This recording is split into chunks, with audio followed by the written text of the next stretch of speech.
은퇴하고 너무 힘들어서 정신병원에 갔는데 치료가 필요하다 합니다. 마음의 병이요. 입사하고 몇 년이 지났을 때 공장에 노조가 생겼습니다. 그 전까지는 회사가 주는 대로 받았어요. 18만 원이면 18만 원, 20만 원이면 20만 원, 거기에 대해서 뭐라고 할 수가 없었습니다. 왜냐하면 비교 대상이 없었으니까요. 우리 공장 월급이 다른 데보다 적은지 많은지 알 방법이 없었어요. 인터넷이 있는 시대가 아니잖아요. 옆 공장 사람을 만나서 직접 물어봐야 그제야 아는 건데 월급이 얼마냐는 이야기를 대놓고 하기가 어려웠거든요. 돈 이야기는 부끄러운 이야기였으니까. 그러다가 노조가 들어서면서 정보가 돌기 시작했어요. 노조 간부들이 다른 철강 회사들이 임금 자료를 가져왔는데 보고 나서 입이 벌어졌습니다. 같은 일을 하는데 같은 용광로 앞에 서는데 월급이 2배 가까이 차이가 나는 곳도 있었어요. 우리가 20만 원 받을 때 다른 데는 40만 원을 받고 있었다는 겁니다. 그걸 알았을 때 솔직히 화가 났어요. 같은 열기를 맞고 같은 소음을 견디고 같은 위험을 안고 일하는데 왜 우리만 적게 받아야 하냐? 근데 화만 낸다고 달라지는 게 아니잖아요. 노조가 교섭을 시작했습니다. 테이블에 앉아서 회사 쪽하고 마주보고 숫자를 놓고 이야기하는 거예요. 쉬운 과정이 아니었어요. 회사는 못 올려준다고, 노조는 올려달라고, 밤새 이야기해도 결론이 안 날 때가 있었습니다. 그래도 끈질기게 했어요. 첫 번째로 바뀐 게 교대 근무였습니다. 그전에는 교대가 제대로 안 돌아갔거든요.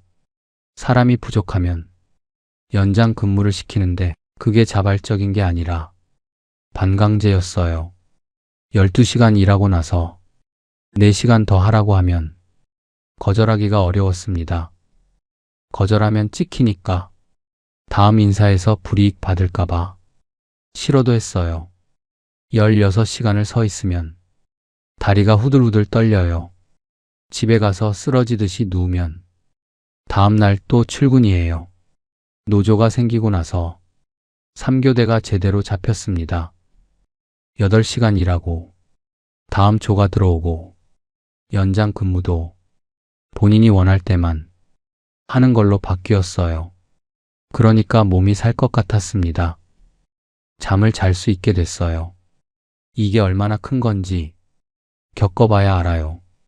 8시간만 일하고 집에 오면 저녁에 아내하고 밥을 먹을 수 있었고 아이하고 놀 시간도 생겼습니다. 그전에는 아이 얼굴을 하루에 30분도 못 봤거든요. 그리고 임금 협상. 첫 해에 10% 올랐어요.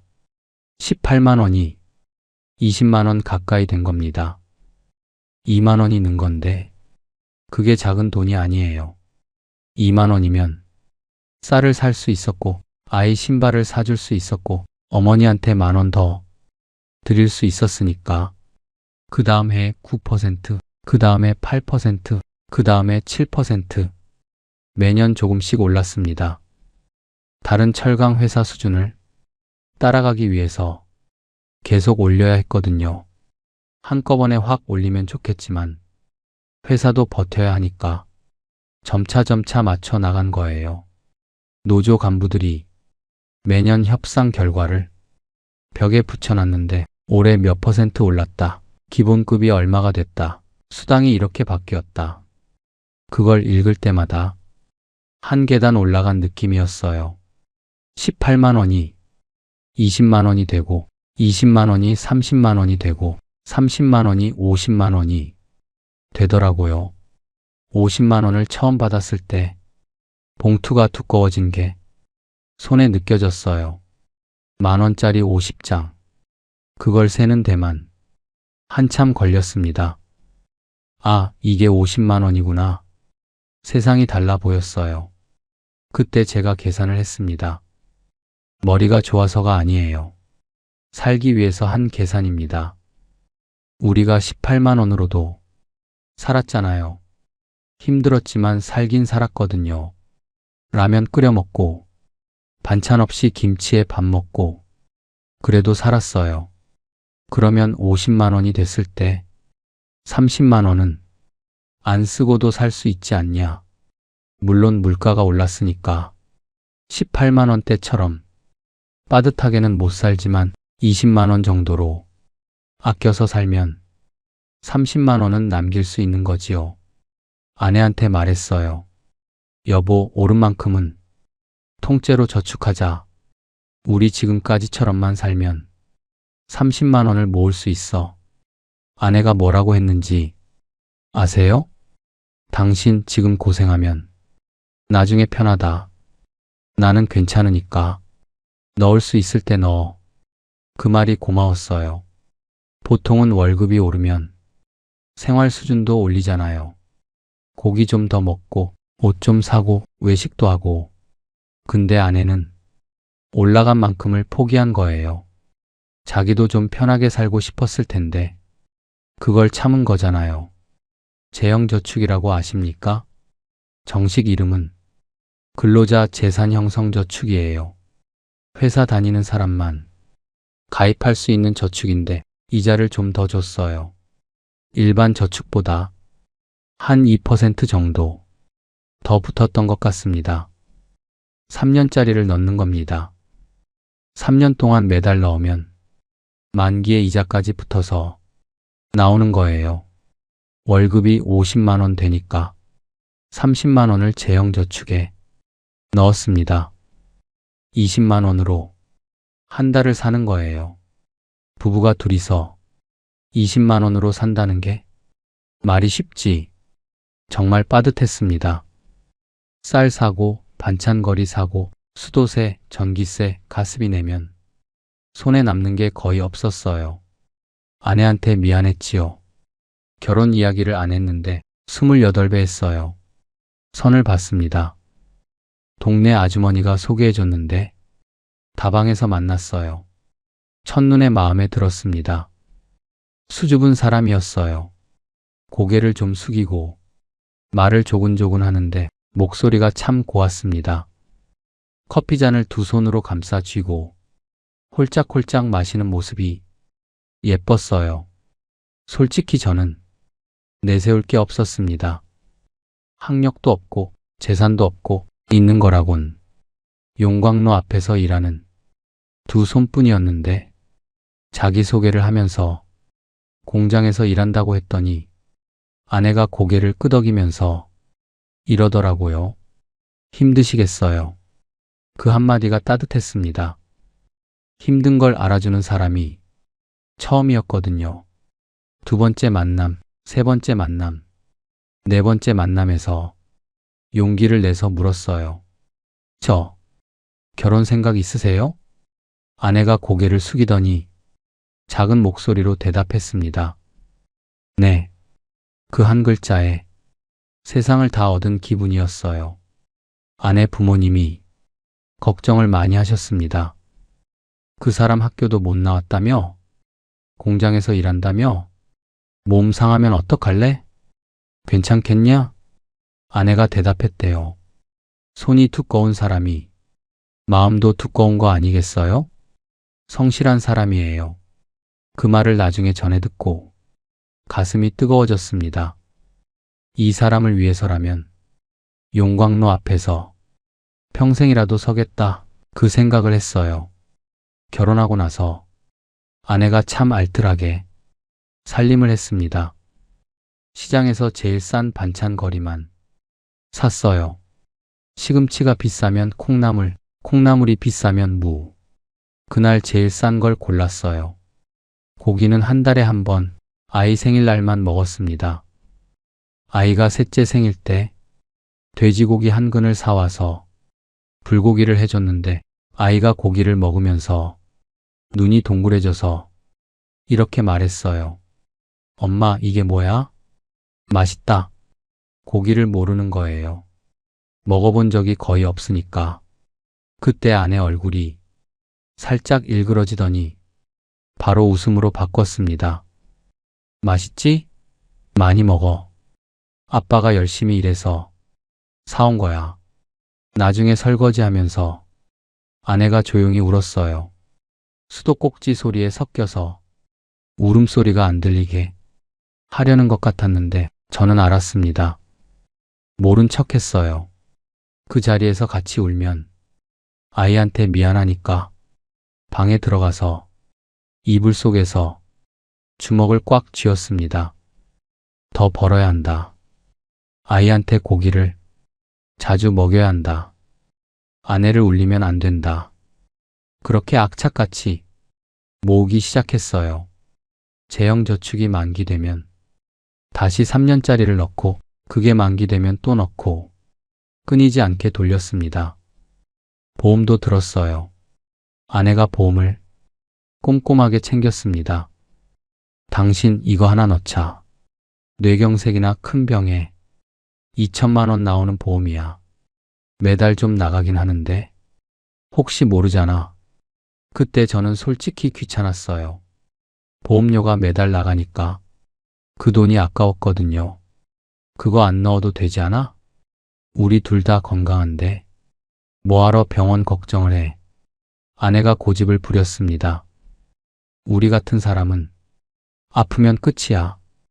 병원비가 얼마인지 알아? 이거라도 있어야 버틸 수 있어. 그 고집에 져서 넣었습니다. 그 보험이 나중에 우리 목숨을 살렸어요. 아내가 그때 안 넣었으면 우리는 진짜 끝이었습니다. 아내 말을 들어서 다행이에요. 아내한테 그 이야기를 하면 지금도 아내가 이러거든요. 그 봐. 내 말 들으길 잘했지? 네, 잘했어요. 당신 말이 맞았어요. 30대 중반쯤 되니까 반장이 됐습니다. 용광로 파트 반장. 조를 이끄는 자리예요. 반장이 되면 수당이 붙습니다. 기본급에다가 반장 수당, 위험 수당, 야근 수당까지 합치면 월급이 꽤 올랐어요. 책임도 커졌습니다. 내 밑에 있는 사람들이 다치면 안 되잖아요.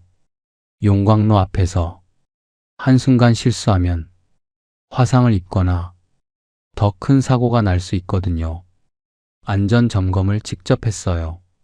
출근하면 제일 먼저 용광로 상태를 확인하고 장비에 이상이 없는지 보고 작업 전에 인원 체크하고 인원이 한 명이라도 빠지면 대체 인원을 구할 때까지 작업을 안 들어갔습니다. 한 사람이 빠지면 나머지가 무리를 하게 되고 무리를 하면 사고가 나거든요. 실수하면 사람이 죽을 수 있는 자리였습니다. 그 무게를 매일 지고 출근했어요. 40대에 접어들면서 연봉이 5천만 원을 넘었고 50대 초반에는 7천만 원까지 올라갔습니다. 7천만 원. 20년 전 기준으로 부산에서는 꽤 받는 축이었어요.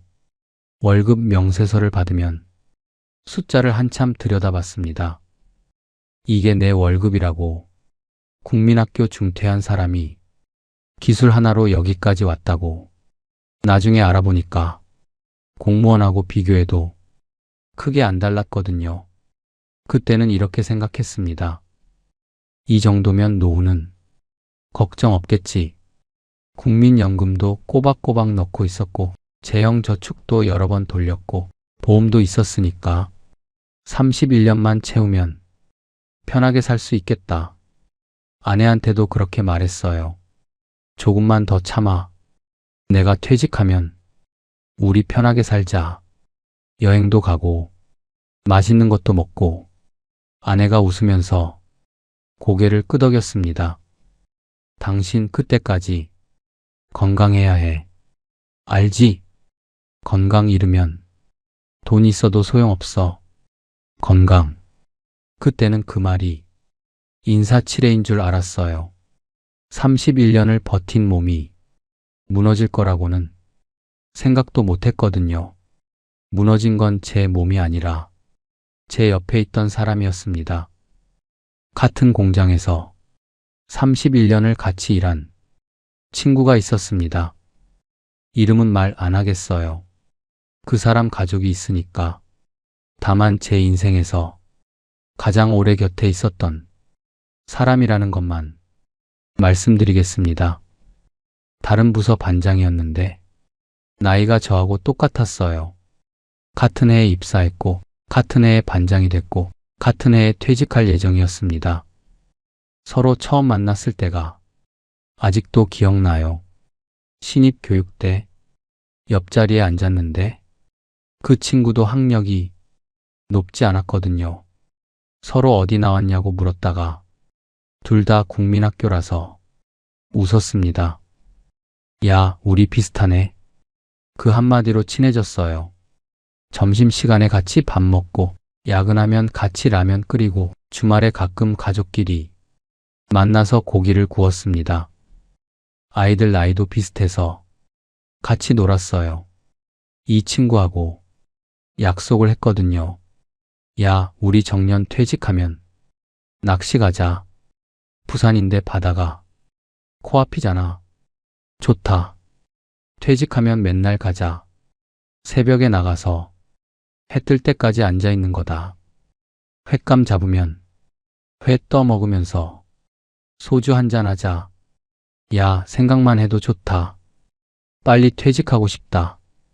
그렇게 약속했습니다. 퇴직하면 할 게 많았어요. 낚시도 가고 여행도 가고 서로 손자 자랑도 하고 31년을 같이 버틴 사람이 옆에 있으니까 퇴직이 두렵지 않았어요. 혼자 나가는 게 아니라 같이 나가는 거니까. 그런데 어느 날이었습니다. 오후 작업 중에 옆 부서에서 소동이 났어요. 사이렌이 울렸습니다. 공장에서 사이렌이 울리면 두 가지예요.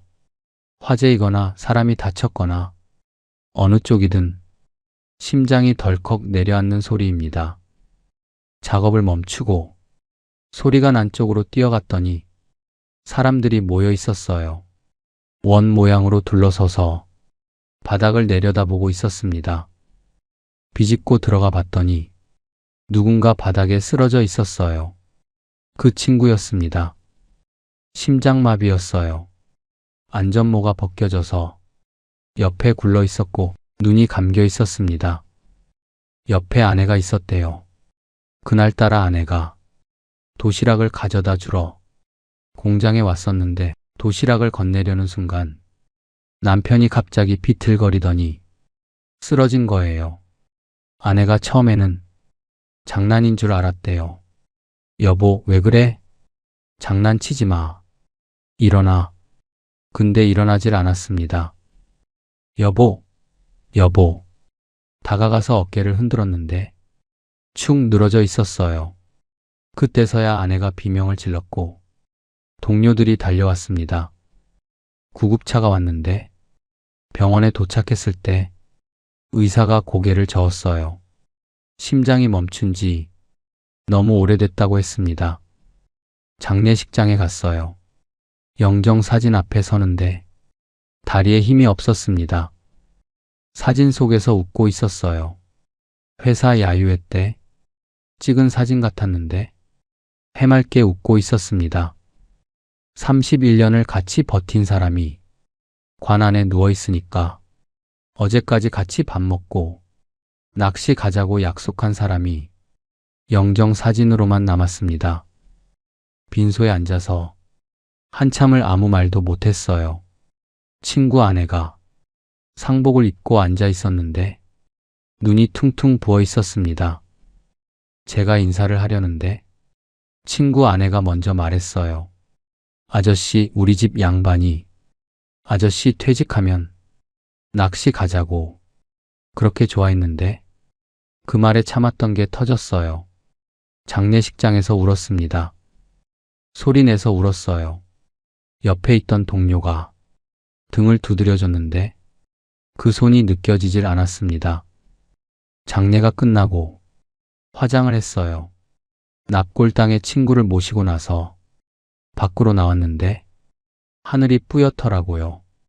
그날이 흐린 날이었는지 제 눈이 흐린 건지 지금도 모르겠습니다. 집에 돌아와서 아내한테 말했어요. 나 1년만 더 하고 나올 거야. 더 하라고 해도 안 한다. 아내가 놀라서 물었습니다. 갑자기 왜? 회사에서 더 하라고 하지 않았어? 했어요. 회사에서 1년 연장을 제안했었거든요. 인력이 부족하니까 경험 있는 반장을 더 붙잡아 두고 싶었던 거예요. 제가 조건을 걸었습니다.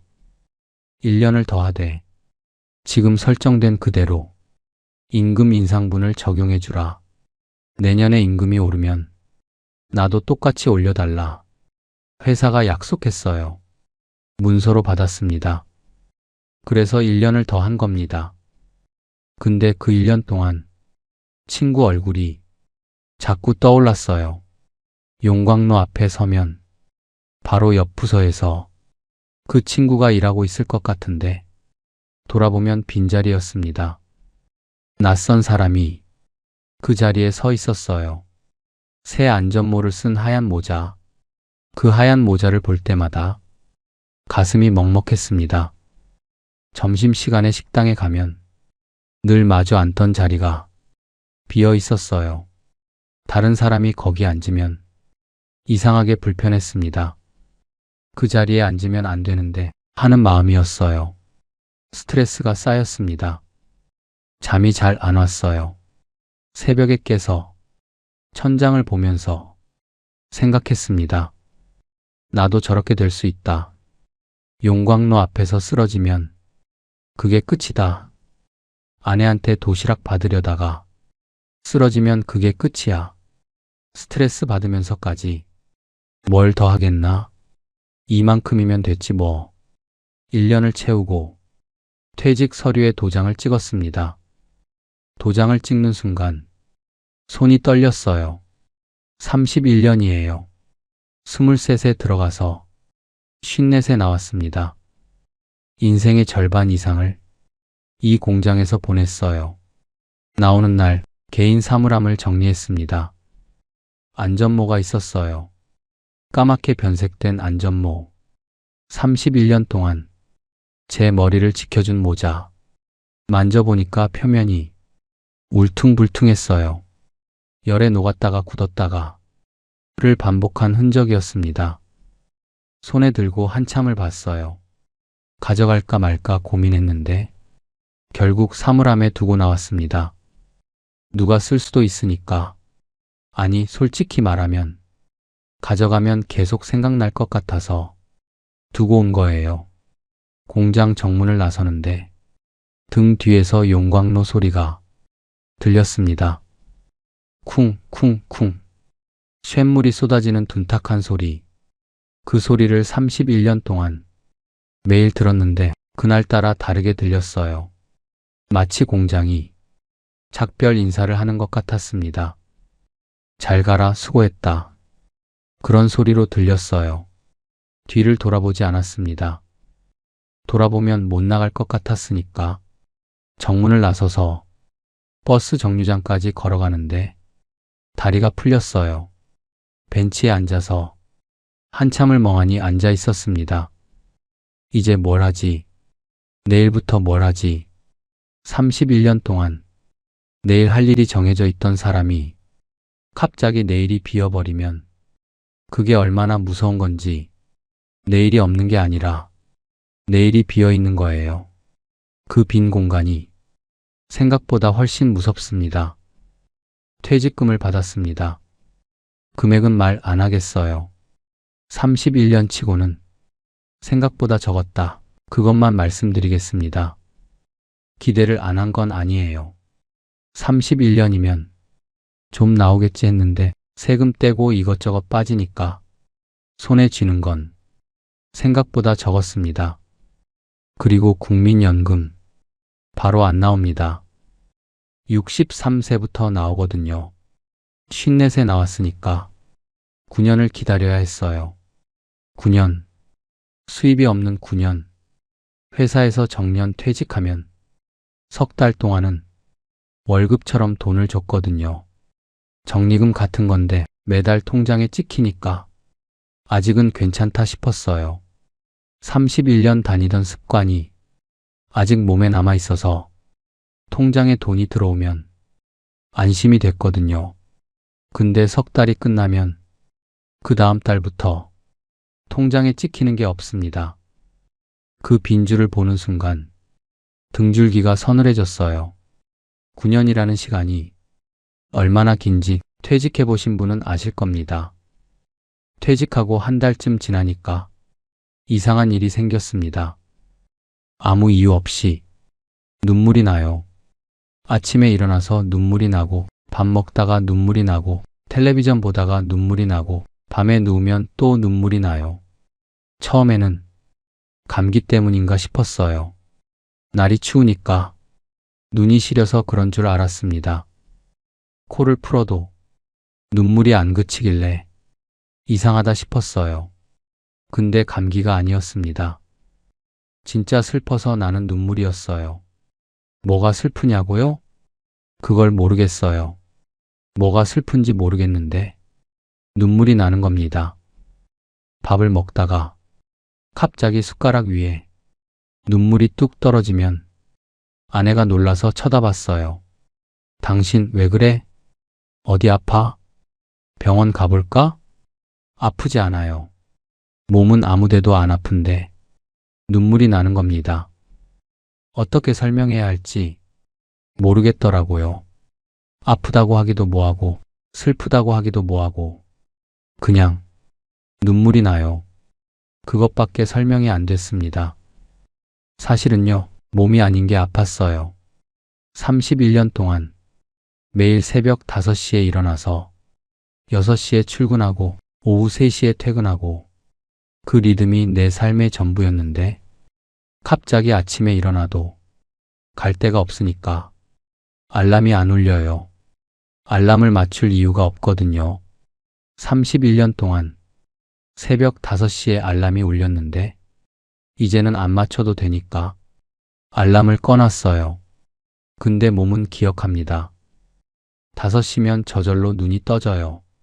눈이 떠지면 일어나야 하는데 일어나서 뭘 해야 할지 모르겠는 겁니다. 거실에 나와서 소파에 앉아 있으면 시계 소리만 들렸어요. 째깍, 째깍, 째깍. 공장에서는 기계 소리, 사람 소리, 용광로 소리, 트럭 소리, 호루라기 소리가 가득했는데 집은 시계 소리밖에 없어요. 그 고요함이 저를 짓눌렀습니다. 소리가 없으니까 머릿속이 복잡해지더라고요. 쓸데없는 생각이 꼬리를 물어요. 나는 이제 뭐 하는 사람이지? 나한테 전화할 사람이 있나? 내일도 이렇게 앉아 있을 건가? 모레도, 그 다음 날도 아내가 부엌에서 아침을 차려주면 밥상 앞에 앉는데 수저를 들 힘이 없었어요. 당신 밥 먹어. 응. 왜 안 먹어? 먹고 있어. 수저를 들었다가 내려놓고 다시 들었다가 내려놓고 입맛이 없었어요. 밥이 목으로 안 넘어갔습니다. 아내가 걱정스러운 눈으로 저를 보고 있었는데 그 눈빛이 더 힘들었어요. 미안했습니다. 아내한테 걱정을 끼치는 게 남자로서 자존심이 상했는데 그 자존심마저 세울 힘이 없었습니다. 누구한테 필요한 사람이 아닌 것 같은 느낌. 그게 제일 무서웠어요. 공장에서는 제가 필요했거든요. 반장이니까 매일 사람들이 와서 물었어요. 반장님, 이거 어떻게 해요? 반장님, 여기 점검 좀 해주세요. 반장님, 오늘 작업 순서가 어떻게 됩니까? 반장님, 반장님, 반장님. 하루에 수십 번 그 호칭을 들었는데 퇴직하니까 아무도 저를 안 불러요. 이름도 안 불러요. 전화도 안 와요. 공장 동료들이 처음에는 연락이 오다가 한 달 지나면 뜸해지고 2달 지나면 거의 없어지고 3달 지나면 끊겼어요. 다들 바쁘니까 이해합니다. 근데 이해한다고 덜 외로운 건 아니에요. 반장님이라는 호칭이 없어지니까 내가 누군지를 모르겠더라고요. 이름은 있는데 역할이 없는 사람. 그게 저였습니다.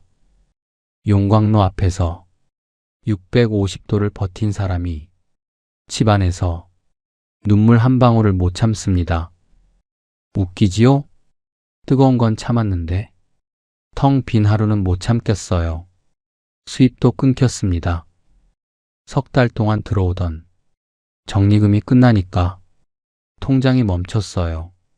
31년 동안 한 번도 멈춘 적 없던 통장이 갑자기 멈춰버렸습니다. 찍히는 게 없어요. 은행 앱을 열어봐도 마지막 입금 날짜가 석 달 전이에요. 그 숫자를 보는데 또 눈물이 났습니다. 통장이 멈추니까 시간도 멈춘 것 같았어요. 어느 날은 아내가 외출한 사이에 혼자 방에 앉아서 1시간을 울었어요. 소리내서 울었습니다. 아무도 없으니까 참을 이유가 없었어요.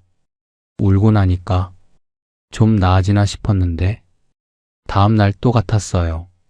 그 다음 날도 같았습니다. 이게 우울증이라는 걸 그때는 몰랐어요. 남자가 우울증에 걸린다는 게 있을 수 있는 일이라고 생각을 못 했거든요. 우울증은 약한 사람이 걸리는 거라고 생각했습니다. 용광로에서 31년을 버틴 사람이 우울증이라니 그 말 자체가 말이 안 되는 것 같았어요. 근데 사실이었습니다. 뜨거운 걸 버틴 사람이 차가운 걸 못 버틴 거예요. 용광로의 열기는 참았는데 텅 빈 하루의 냉기는 못 참은 거예요. 어느 날 밤에 또 눈물이 나길래 생각했습니다. 내가 이래서는 안 되겠다. 이러다가 진짜 병이 된다. 아내한테 더 걱정 끼치면 안 된다. 정신을 차려야지. 뭐라도 해야 했습니다. 집에 앉아 있으면 죽겠더라고요. 죽겠다는 게 비유가 아니에요. 진짜로 사람이 아무것도 안 하면 안에서부터 무너집니다. 회사에서 퇴직 전에 컴퓨터 기초 교육을 시켜줬거든요. 인터넷 켜는 법, 검색하는 법, 그 정도만 배웠는데 그거라도 있으니까 겨우겨우 뭘 찾아볼 수 있었어요. 검색창에 뭐라고 쳤냐면 나이 많아도 할 수 있는 일. 그렇게 검색을 했습니다. 여러 가지가 나왔어요. 경비원, 주차관리, 청소, 배달. 그 중에 하나가 눈에 들어왔어요. 요양보호사 자격증. 나이 상관없고 학력 상관없고 교육받으면 시험 보고 자격증을 딸 수 있다. 일자리도 많다고 했어요. 고령화 시대니까 요양보호사가 필요하다고 저 같은 사람한테 딱이다 싶었어요. 솔직히 좀 두려웠습니다. 가방끈이 짧으니까요. 국민학교도 제대로 못 마친 사람이 교실에 앉아서 공부를 하고 시험을 본다는 게 말이 됩니까? 교재를 펼치면 글씨가 작아서 돋보기를 써야 했어요. 남들은 한 번 읽으면 이해하는데 저는 3번은 읽어야 겨우 알아들었습니다. 의학 용어가 나오고 간호절차가 나오고 법률 조항이 나오고 한자가 섞여 있으면 읽을 수가 없었어요. 한자를 모르니까 머릿속이 하얘질 때마다 포기하고 싶었습니다.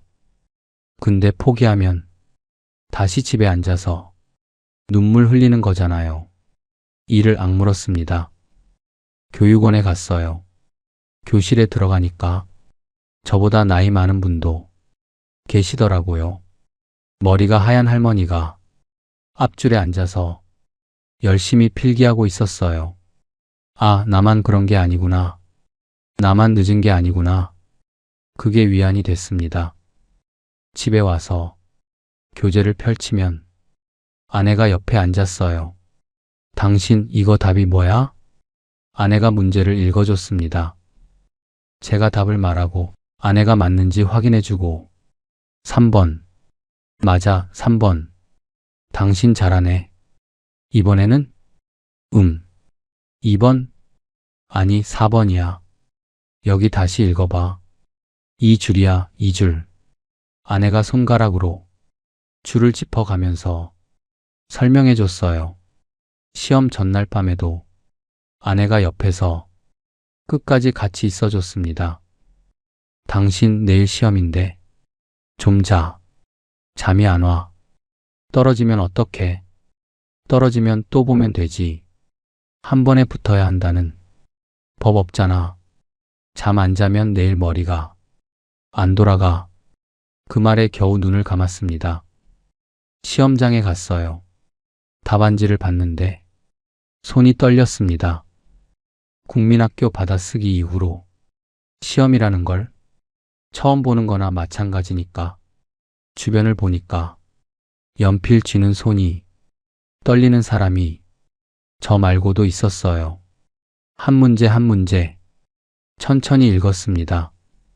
모르는 건 별표 치고 아는 것부터 풀었어요. 시간이 촉박했는데 끝까지 다 풀었습니다. 합격했어요. 자격증을 받은 날 아내한테 보여줬더니 웃으면서 그러더라고요. 당신 이제 나 아프면 당신이 돌봐줘. 장난으로 한 말이에요. 둘 다 웃었습니다. 그런데 그게 진짜가 됩니다. 자격증을 따놓고 일자리를 알아봤는데 전화가 안 옵니다. 요양원에 전화하고 복지관에 전화하고 방문 요양센터에 전화했는데 한결같이 같은 대답이었어요. 선생님 죄송한데 남자분은 좀. 이유가 뭐냐? 남자는 여자 환자를 못 돌보잖아요. 여자 요양보호사는 남자 환자를 돌볼 수 있어요. 목욕도 시키고 대소변도 치우고 뭐든 다 합니다.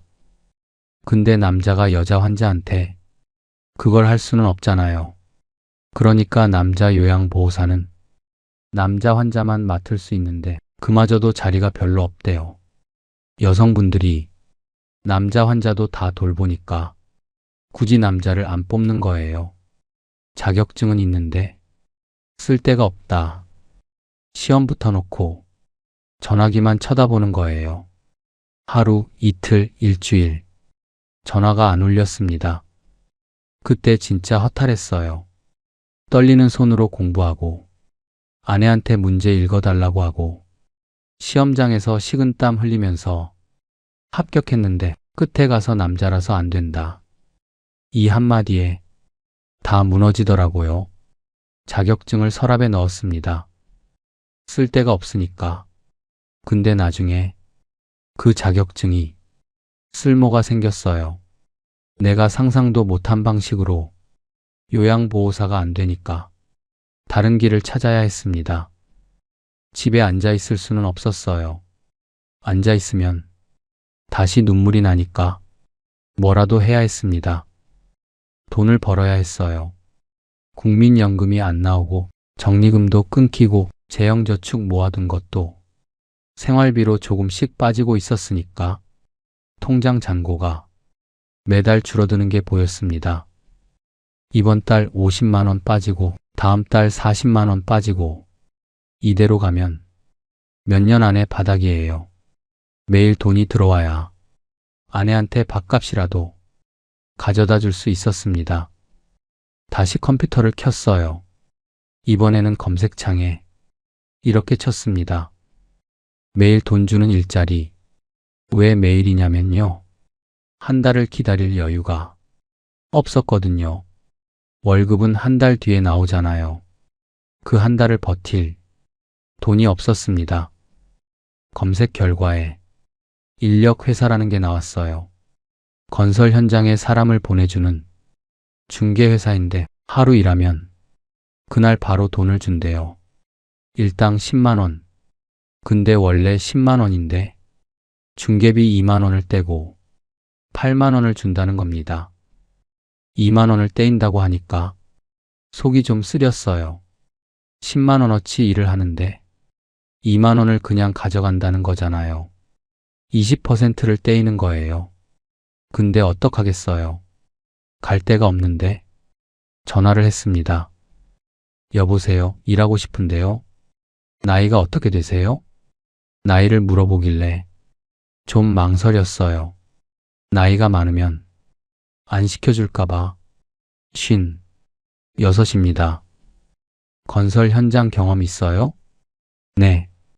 젊었을 때 했어요. 10대 때부터요. 내일 아침 6시 이 주소로 오세요. 늦지 마세요. 그렇게 나가게 됐습니다. 첫날 새벽에 일어나서 도시락을 쌌어요. 아내가 일어나서 같이 쌌습니다. 당신 김밥 해줄까? 아니야. 밥이랑 반찬만 넣어. 간단하게 팝통에 밥 담고 반찬통에 김치하고 계란 부침 넣었어요. 버스를 타고 현장에 도착했는데 순간 시간이 되돌아간 줄 알았어요. 건설 현장이요. 16살 때 아버지 따라서 삽 들고 섰던 그 현장이에요. 40년 만에 다시 거기 서 있는 겁니다. 모래 냄새, 시멘트 냄새, 기계 소리, 사람들 고함 소리, 트럭 후진 경고음 다 똑같았어요. 코를 찌르는 시멘트 냄새가 40년 전 기억을 한꺼번에 불러왔습니다.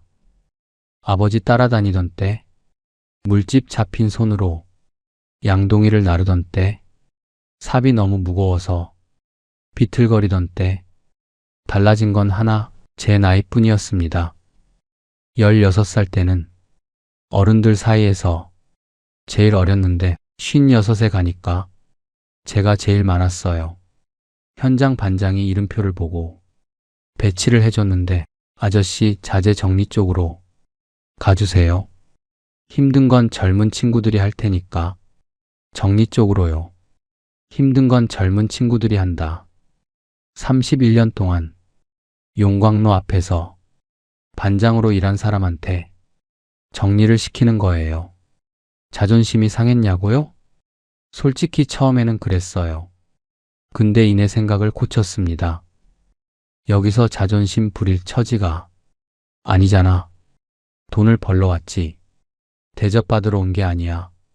젊은 친구들이 저를 보면서 말했습니다. 아저씨 힘드시면 쉬어도 돼요. 물 마시고 오세요. 고마웠는데 한편으로는 씁쓸했어요. 7천만 원 받던 반장이 여기서 아저씨 소리를 듣고 쉬라는 말을 듣고 있으니까. 근데요, 이상하게도 재밌었어요. 몸을 쓰니까 머리가 안 복잡해지고 사람들하고 같이 일하니까 외롭지가 않았거든요. 집에서 혼자 앉아 시계 소리만 듣던 것보다 100배는 나았습니다. 시멘트 냄새가 불쾌한 게 아니라 살아있다는 증거로 느껴졌어요. 점심에 도시락을 꺼내서 젊은 친구들이랑 나란히 앉아 먹었습니다. 한 친구가 컵라면을 먹고 있었는데 반찬이 없어 보여서 제 계란 부침을 나눠줬어요. 아저씨 감사합니다. 뭘 많이 먹어. 젊은 사람이 잘 먹어야지. 그러다가 그 친구가 물었어요. 아저씨 예전에 뭐 하셨어요? 공장에서 일했지. 어떤 공장이요? 철강 공장. 용광로 앞에서 일했어. 31년. 우와, 31년이요? 그 뜨거운 데서요? 대단하시다. 대단하다. 그 말 한마디가 그날 하루를 버티게 해줬어요. 누군가가 내 과거를 대단하다고 말해줬습니다. 집에서 눈물만 흘리던 때가 거짓말 같았어요. 2년을 나갔습니다. 매일은 아니고 일이 있는 날만 나갔는데 한 달이면 20날쯤은 일이 있었어요. 비 오는 날은 쉬고 일이 없는 날도 쉬고 하루 8만 원, 20날이면 160만 원. 거기서 교통비, 점심값, 작업용 장갑 사는 거 빼면 120만 원에서 130만 원쯤 남았어요. 국민연금이 나오기 전이니까 그 돈이 우리 부부 생활비 전부였습니다. 아내는 불평 한마디 안 했어요. 시장에서 제일 싼 거 사다가 밥을 해줬습니다. 제철 채소를 골라서 된장찌개를 끓이고 김치를 새로 담그고 계란을 부치고 반찬이 소박해도 정성이 가득했어요. 저녁에 집에 돌아오면 밥상이 차려져 있었습니다. 현관문을 여는 순간 된장찌개 냄새가 코끝을 스치면 그날 하루의 피로가 반은 사라졌어요. 당신 오늘도 수고했어. 그 한마디면 됐습니다. 31년 용광로 앞에서 7천만 원 받던 사람이 건설 현장에서 하루 8만 원을 받고 있다. 비참하냐고요? 솔직히 처음에는 그랬어요. 남들이 알면 어떡하나? 공장 동료들이 알면 뭐라고 할까? 그런 생각도 했습니다. 근데 한 달쯤 하니까 생각이 바뀌었어요. 돈을 벌고 있잖아. 내 힘으로 벌고 있잖아. 아내한테 밥상을 차려줄 수 있잖아. 그게 비참한 건가? 아니지. 앉아서 우는 게 비참한 거지.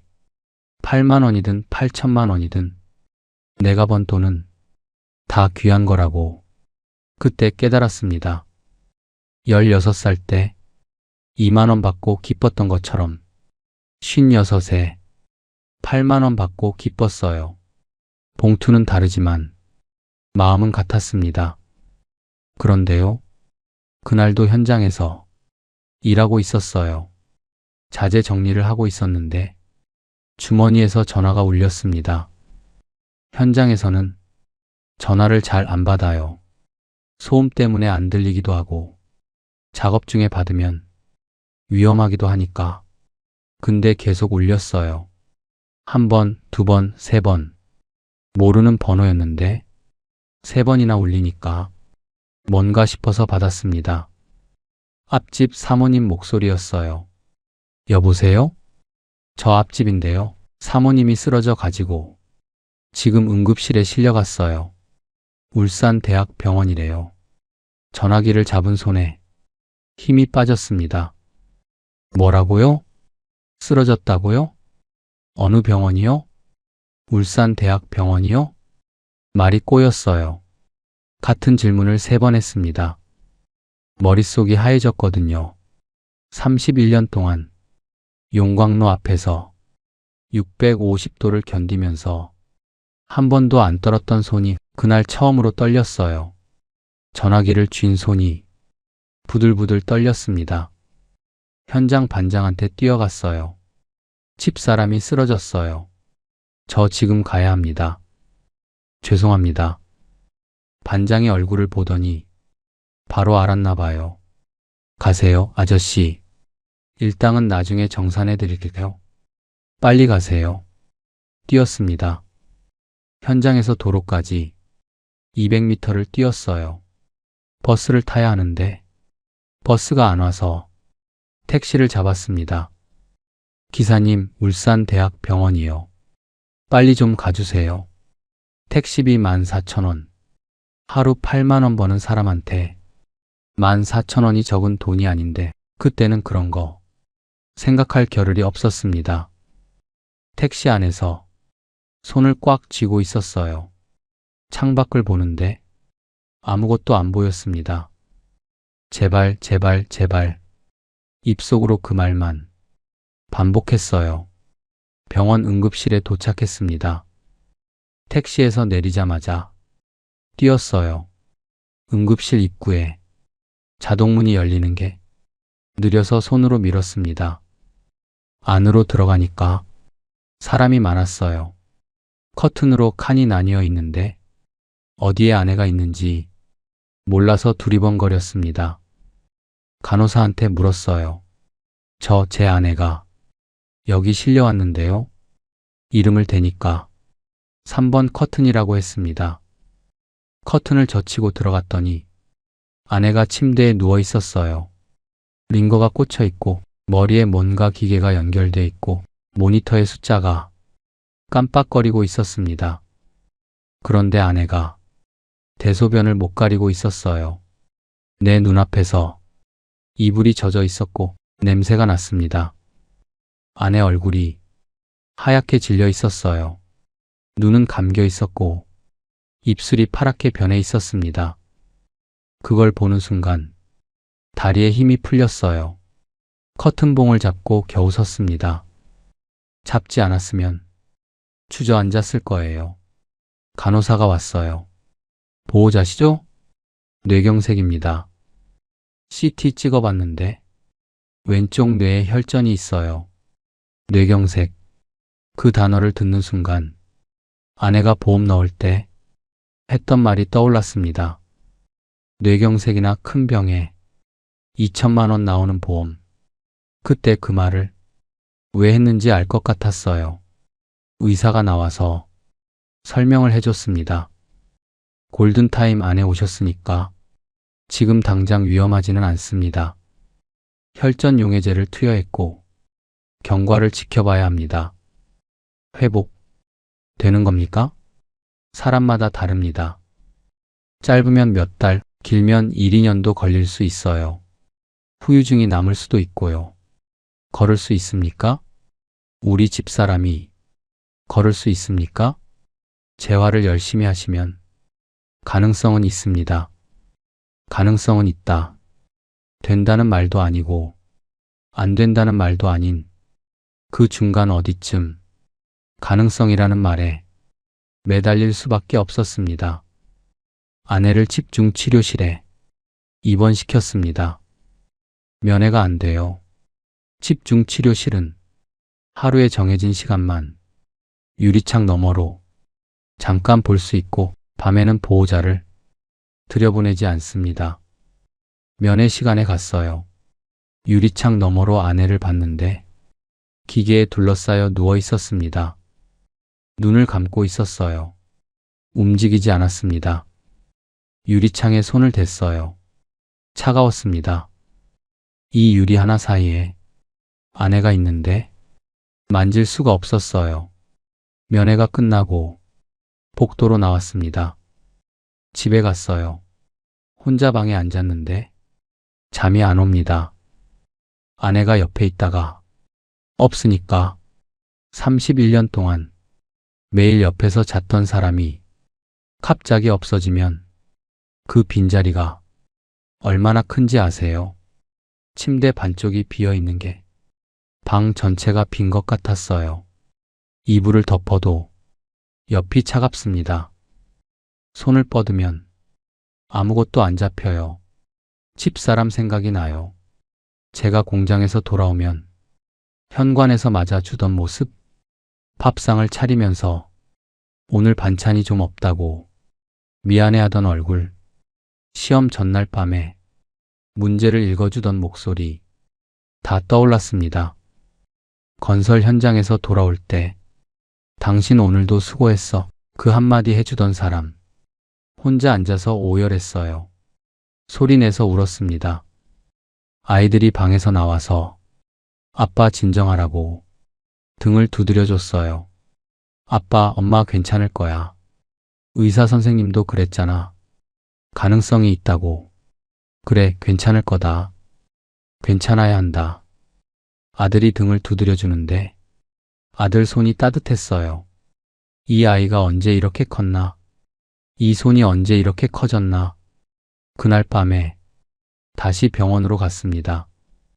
대학 병원은 밤에 보호자가 잘 수 있는 곳이 마땅치 않아요. 보호자 대기실이 있긴 한데 의자가 딱딱한 플라스틱이고 사람이 많아서 눕지를 못합니다. 콧꼬리 소리, 기침 소리, 통화 소리. 잠이 올 리가 없었어요. 복도로 나왔습니다. 그때가 겨울이었거든요. 병원 복도 중에 난방이 안 되는 구역이 있었어요. 집중치료실 쪽 복도가 그랬습니다. 바닥이 차갑고 창문 틈으로 바람이 들어왔어요. 복도 끝에 택배 박스가 쌓여 있었습니다. 병원 물품 배달하고 남은 빈 박스였는데 큰 것도 있고 작은 것도 있었어요. 큰 걸 하나 집어서 테이프를 뜯고 펼쳤습니다. 바닥에 깔았어요. 그게 요예요. 하나를 더 집어서 몸 위에 덮었습니다. 그게 이불이에요. 집중치료실 문 바로 앞 유리문 너머로 기계 소리가 들렸습니다. 삐삐삐. 심장 모니터 소리. 그 소리가 규칙적으로 나면 안에 심장이 뛰고 있다는 뜻이에요. 그 소리를 들으면서 박스 안에서 몸을 웅크렸습니다. 이 소리가 멈추면 안 된다. 이 소리가 계속 나야 집사람이 살아있다는 뜻이다. 한참 자는데 새벽에 부스럭거리는 소리에 눈이 떠졌어요. 청소하는 아주머니였습니다. 새벽 청소를 하다가 박스를 쓰레기인 줄 알고 치우려는데 안에 사람이 있으니까 깜짝 놀란 거예요. 아저씨, 왜 여기서 주무세요? 벌떡 일어났습니다. 허리가 아팠어요. 차가운 바닥에서 잤으니까 등이 뻣뻣했습니다. 우리 집사람이 안에 있다고 잠이 안 와서 왔다가 잠이 들었다고 했어요. 아주머니가 한참 저를 보더니 아무 말 없이 가셨어요. 한 5분쯤 지나서 돌아왔는데 따뜻한 물 한 잔을 종이컵에 담아서 가져다 주셨습니다. 이거 드세요. 바닥이 찬데 감기 걸리시겠어요. 그 물을 봤는데 손이 떨렸어요. 고마워서 떨렸습니다. 이름도 모르는 아주머니가 새벽에 따뜻한 물을 떠다 줬어요. 한 모금 마시니까 속이 녹는 것 같았습니다. 그 종이컵의 온기가 아직도 손에 남아 있어요. 며칠 뒤에 아내가 일반 병실로 옮겨졌습니다. 그때부터 본격적으로 간병이 시작됐어요.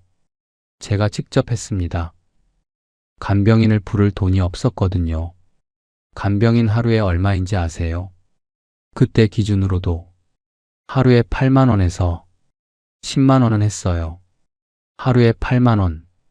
제가 건설 현장에서 하루 종일 일해서 버는 돈이 8만 원인데 그걸 간병인한테 쓸 수는 없었습니다. 그런데 마침 요양보호사 자격증이 있었잖아요. 서랍에 넣어둔 그 자격증, 쓸 데가 없다고 생각했던 그 자격증, 남자라서 안 쓴다고 했던 그 자격증이 여기서 쓸모가 생겼습니다. 다른 사람 돌보려고 딴 건데 내 아내를 돌보게 됐어요. 교육원에서 배운 것들이 하나씩 떠올랐습니다. 환자 체위 변경하는 법, 욕창 예방하는 법, 관절 운동시키는 법, 교과서에서 배운 게 실전이 됐어요. 대소변을 치웠습니다. 처음에 아내가 울었어요. 당신한테 이런 모습 보여주기 싫었는데 차라리 간병인을 불러. 내가 창피해서 못 살겠어. 간병인 부를 돈이 없다고 말 안 했어요. 그 말을 하면 아내가 더 미안해 할 테니까 대신 이렇게 대답했습니다. 뭘 그런 걸 가지고 그래. 31년 같이 살았는데 이 정도가 뭐가 어려워. 내가 자격증도 있잖아. 전문가야, 전문가. 웃으면서 말했습니다. 일부러 농담처럼 말했어요. 속으로는 무너지고 있었지만 아내 앞에서는 웃었습니다. 밥을 먹여줬어요. 아내 손이 수저를 못 잡았거든요. 왼손에 마비가 와서 힘이 없었어요. 오른손은 좀 나았는데 그래도 수저를 들면 흔들려서 밥이 떨어졌습니다. 숟가락에 밥을 떠서 입에 가져다 줬어요. 국을 떠줄 때는 호호 불어서 식혀줬습니다. 아내가 입을 벌리는데 눈에 눈물이 고여 있었어요. 미안해, 당신. 이렇게까지 해줘서. 미안하긴. 당신이 내 밥 30년 해줬잖아. 내가 한 달 해주는 게 뭐가 미안해. 산책도 시켰습니다. 의사가 재활의 핵심은 걷기라고 했거든요.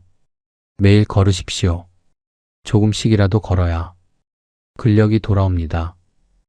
병원 복도에서 시작했어요. 처음에는 침대에서 일어나는 것부터 연습했습니다. 아내 허리를 잡고 천천히 세웠어요. 아내가 비틀거렸습니다.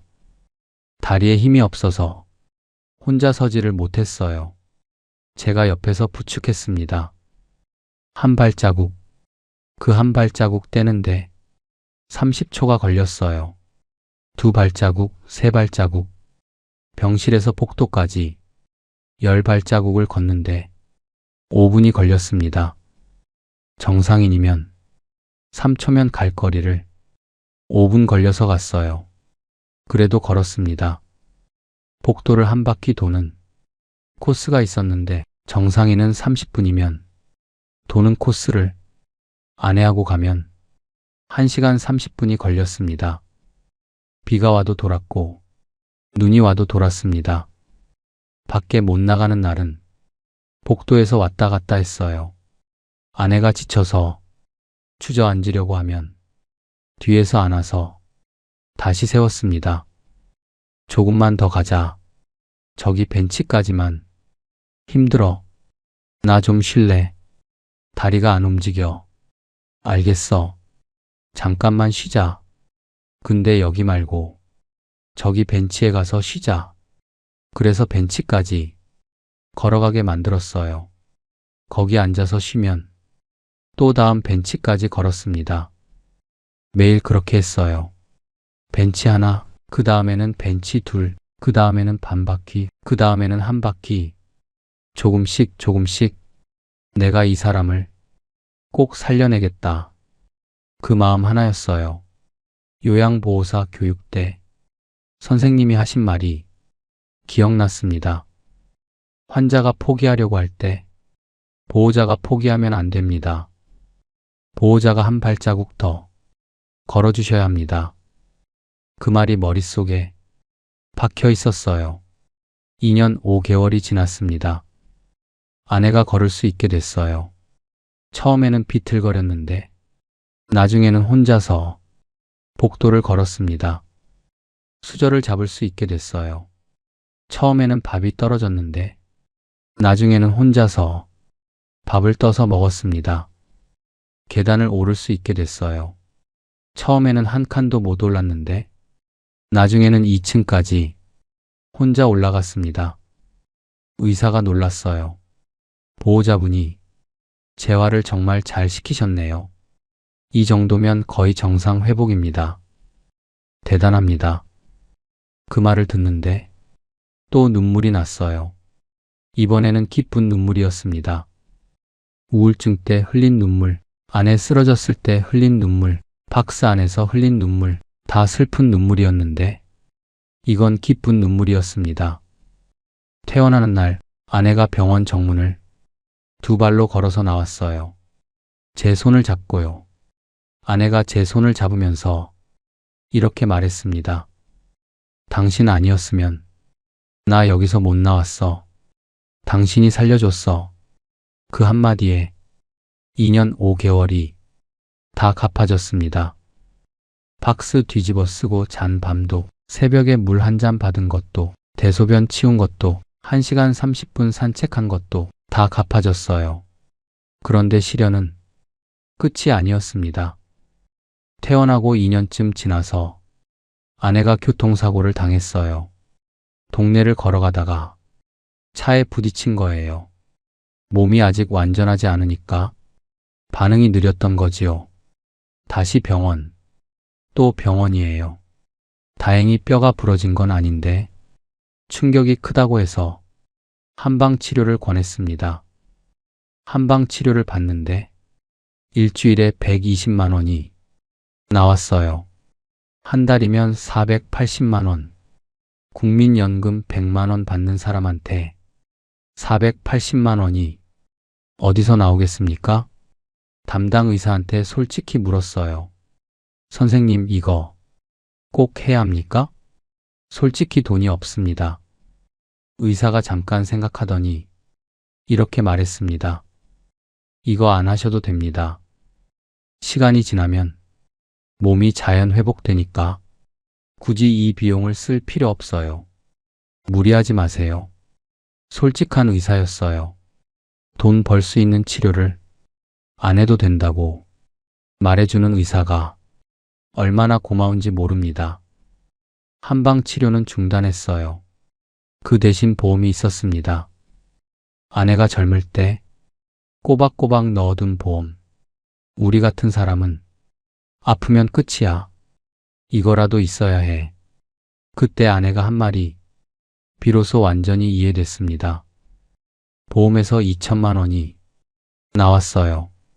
그걸로 치료비를 메우고 나머지로 생활비를 보탰습니다. 아내가 보험을 넣어둔 게 우리를 살렸어요.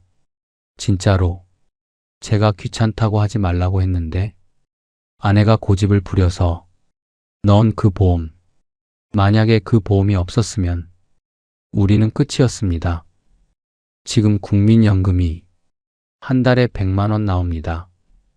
처음에 나왔을 때는 80 몇만 원이었는데 해마다 조금씩 올라서 지금은 100만 원 조금 넘어요. 63세부터 받기 시작해서 지금 71세니까 8년째 받고 있습니다. 통장에 찍히는 그 100만 원이 우리 부부의 한 달 전부예요. 100만 원. 부부가 둘이서 한 달을 사는데 100만 원이면 될 것 같지요? 안 됩니다. 나이 먹으면 돈이 적게 드는 줄 아는 사람이 많은데 솔직히 말씀드리겠습니다. 오히려 더 들어갑니다. 젊을 때는 건강하잖아요. 병원에 갈 일이 별로 없어요. 감기 걸려도 약국에서 약 하나 사 먹으면 되니까 나이 들면 다릅니다. 무릎이 아파요. 허리가 아파요. 혈압이 올라가요. 당뇨 수치가 흔들려요. 눈이 침침하고 귀가 안 들려요. 어디 하나가 아프면 다른 데도 따라서 아파요. 몸이 도미노 같아요. 조금만 아파도 병원에 가야 합니다. 안 가면 더 큰일 나거든요. 근데 또 돈이 없으면 병원을 못 가요. 좀 아픈 건 참습니다. 오늘도 참고, 내일도 참고, 이번 주도 참고, 참다가 크게 아프면 그때는 더 큰 돈이 들어가요. 처음에 갔으면 진료비 10,000원이면 될걸. 참다 가면 입원비 30만 원, 수술비 50만 원. 악순환이에요. 아내 약값이 매달 나가고 제 혈압약도 매달 나가고 정기 검진 비용도 있고 교통비도 있어요. 시장에서 장을 보면 물가가 올라서 예전에 3만 원이면 됐던 게 지금은 5만 원도 빠듯합니다. 배추 한 포기, 두부 한 모, 계란 한 판, 그거 사면 10,000원이 훌쩍 넘어요. 100만 원에서 약값 빼고 병원비 빼고 수도세, 전기세, 가스비 빼고 교통비 빼고 장 보는 돈 빼면 부부가 밥 먹을 돈이 겨우 남아요. 외식은 못합니다. 밖에서 밥 한 끼 먹으면 10,000원은 나가잖아요. 둘이 먹으면 2만 원. 2만 원이면 사흘치 반찬값이에요. 밖에서 한 끼 먹으려다가 사흘 반찬을 포기할 수는 없으니까 커피도 집에서 타 먹어요. 인스턴트 커피. 커피숍에서 한 잔에 5,000원 하는 거 우리한테는 사치입니다. 옷은 작년 것을 또 입고 양말에 구멍이 나면 집어서 신습니다. 젊었을 때 했던 것처럼 어릴 때 양말 깁던 게 71세 다시 쓸모가 생겼어요. 웃기지요. 공무원 연금이 350만 원이래요. 제가 어디서 들었는데 공무원 30년 하면 350만 원쯤 나온다고. 저는 100만 원입니다. 250만 원 차이. 월급은 비슷했어요. 연봉 7천만 원이면 공무원하고 크게 안 달랐거든요. 같은 시간을 일했고 같은 세금을 냈고 같은 나라에서 살았는데 퇴직하고 나니까 250만 원이 차이가 납니다. 350만 원 받는 사람은 여행도 가고 손자한테 용돈도 주고 외식도 하고 취미 생활도 하는데 100만 원 받는 사람은 병원비 내면 밥값이 빠듯해요. 같은 시간을 일했는데 왜 이렇게 다른 건지 그 질문에 대한 답을 저는 아직도 모르겠습니다. 그래도 원망은 안 합니다. 내가 선택한 길이니까. 용광로 앞에 선 건 누가 시킨 게 아니라 제가 간 거잖아요. 대한제강에 들어간 건 제 발로 걸어간 거예요. 누가 끌고 간 게 아닙니다. 그 선택을 후회하지는 않아요. 31년이 아깝지는 않습니다. 다만 연금 제도가 좀 더 공평했으면 하는 생각은 합니다. 주식 같은 건 안 했어요. 주식이요? 저는 그거 도박이라고 생각하거든요. 완전 도박이에요. 어렸을 적부터 화투 같은 건 안 하고 살았어요. 도박 근처에도 안 갔습니다. 아버지가 그러셨거든요. 공돈을 바라면 안 된다. 손으로 번 돈만 진짜 돈이다. 그 말을 평생 지켰습니다. 주식도 그 비슷한 거라고 생각했어요. 요즘 주식이 오른다고 뉴스에서 나오는데 우리 주변에는 주식으로 돈 벌었다고 자랑하는 사람이 없어요. 다 힘들게 벌어서 인력으로 먹고 사는 사람들이에요. 재테크라는 말 자체가 저한테는 딴 세상 이야기입니다. 하나 걱정이 있어요. 아들입니다. 40인데 결혼을 안 합니다. 못 하는 건지 안 하는 건지 저도 모르겠어요. 물어보기가 조심스러워요. 가라고 떠밀고 싶지도 않습니다. 요즘 세상이 그렇다고 그러더라고요. 젊은 사람들이 결혼을 안 한다. 돈이 없어서 못 한다. 집값이 너무 비싸서 못 한다. 뉴스에서 맨날 나오잖아요. 내 아들도 그런 건지 아들이 서울에서 혼자 사는데 무슨 일을 하는지 자세히는 말 안 해요. 물어보면 괜찮다고만 합니다. 괜찮다는 말이 진짜 괜찮은 건지 걱정 끼치기 싫어서 하는 말인지 아버지는 다 압니다. 근데 솔직히 말하면 아들한테 뭐라 할 처지가 안 됩니다. 국민연금 100만 원, 아내 병원비 내면 남는 게 없는 아버지가 뭘 해줄 수 있겠습니까? 31년 용광로에서 몸이 타들어가도록 일했는데 아들 결혼 한번 도와줄 수가 없어요. 예식장 비용이 얼마래요? 전세금이 얼마래요? 혼수가 어쩌고 저쩌고 그런 이야기 들으면 귀를 막고 싶습니다. 내가 해줄 수 있는 게 아무것도 없으니까 아들이 가끔 부산에 내려오면 같이 밥을 먹어요. 아들 뭐 먹을래? 아빠 아무거나. 아무거나라고 하면 제일 싼 데를 갑니다. 동네 백반집에 가서 된장찌개 둘 시켜요. 2인분에 14,000원. 아들이 먹으면서 이런저런 이야기를 하는데 저는 밥을 먹으면서 아들 얼굴을 보고 있습니다.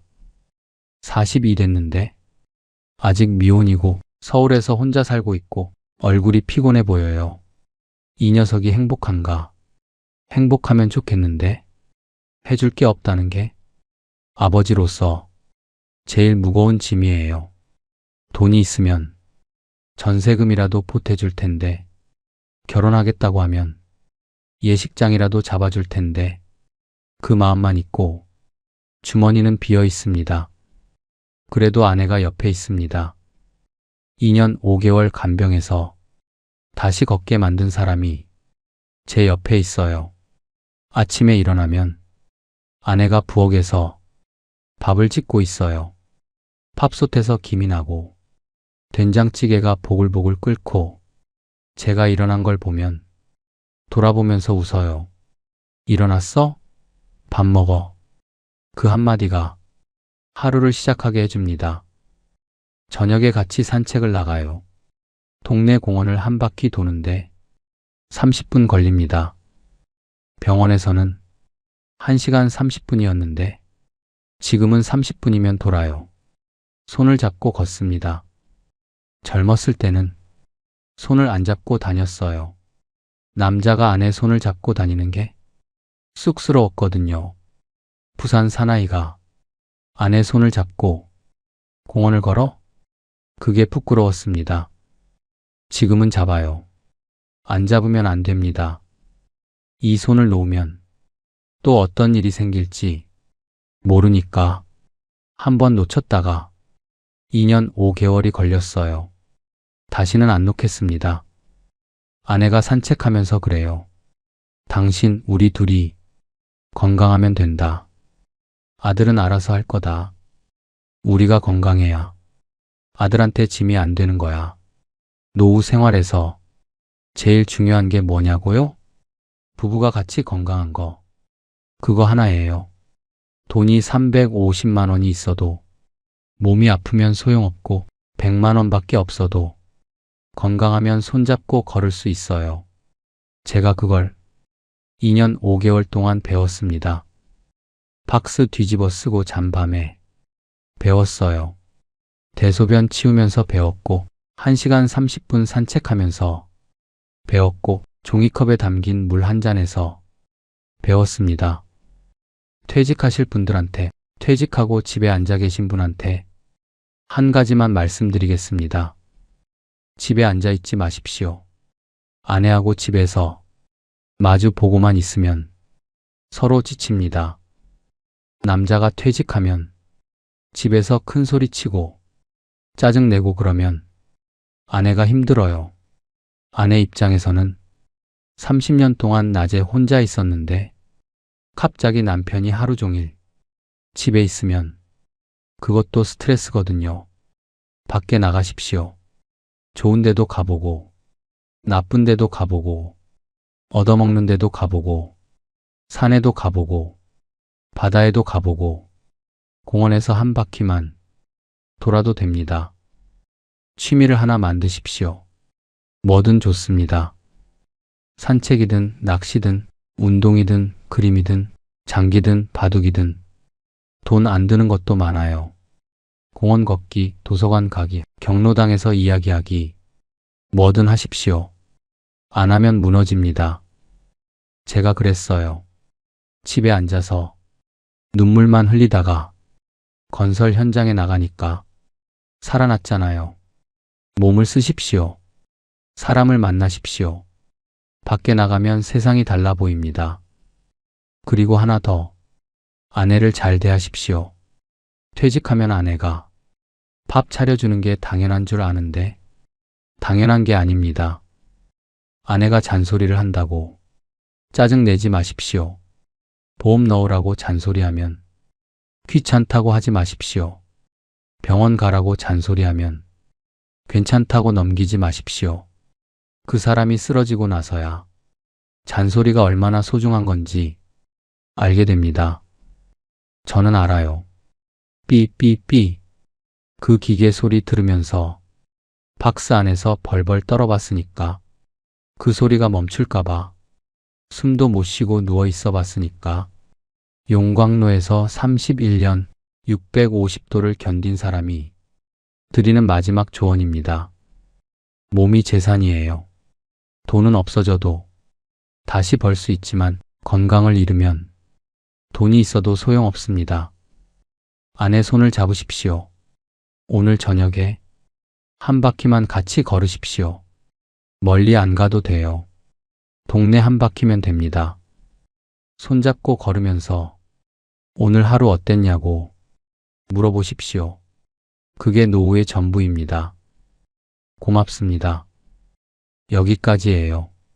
긴 이야기 들어주셔서 진심으로 감사드립니다. 혹시 비슷한 일을 겪고 계신 분, 퇴직 앞두고 불안하신 분, 아내 간병으로 힘드신 분, 국민연금 100만 원으로 버티고 계신 분이 계시다면 댓글로 한 말씀 남겨주십시오. 혼자가 아닙니다.